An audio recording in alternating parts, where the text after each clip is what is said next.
భక్తురాలు నిర్వాకంతో హుండీలో మంటలు చెలరేగాయి. ఆమె హుండీలో కర్పూర హారతి వేయడంతో ఈ ప్రమాదం జరిగింది. కాకినాడ జిల్లా పిఠాపురం శ్రీపాద వల్లభ ఆలయంలో జరిగిన ఘటన కలకలం రేపింది. పొగ రావడంతో ఆలయ సిబ్బంది గుర్తించి హుండీలో నీళ్లు పోసి మంటలు ఆర్పివేశారు. హుండీలోని నోట్లు కాలిపోయాయి. సీసీ కెమెరా దృశ్యాల ద్వారా మహిళను గుర్తించి ఆమె నుంచి డబ్బులు రికవరీ చేయాలని ఆలయ అధికారులు యోచిస్తున్నారు.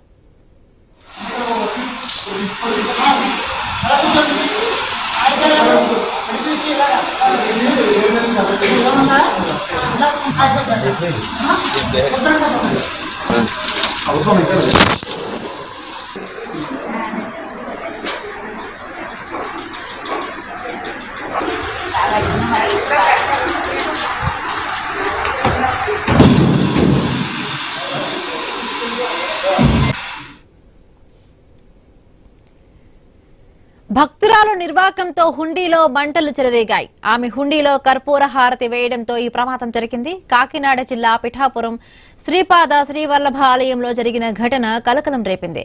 పొగ రావడంతో ఆలయ సిబ్బంది గుర్తించి హుండీలో నీళ్లు పోసి మంటలను ఆర్పివేశారు. హుండీలోని నోట్లు కాలిపోయాయి. సీసీ కెమెరాల దృశ్యాల ద్వారా మహిళను గుర్తించి ఆమె నుంచి డబ్బులను రికవరీ చేయాలని ఆలయ అధికారులు యోచిస్తున్నారు.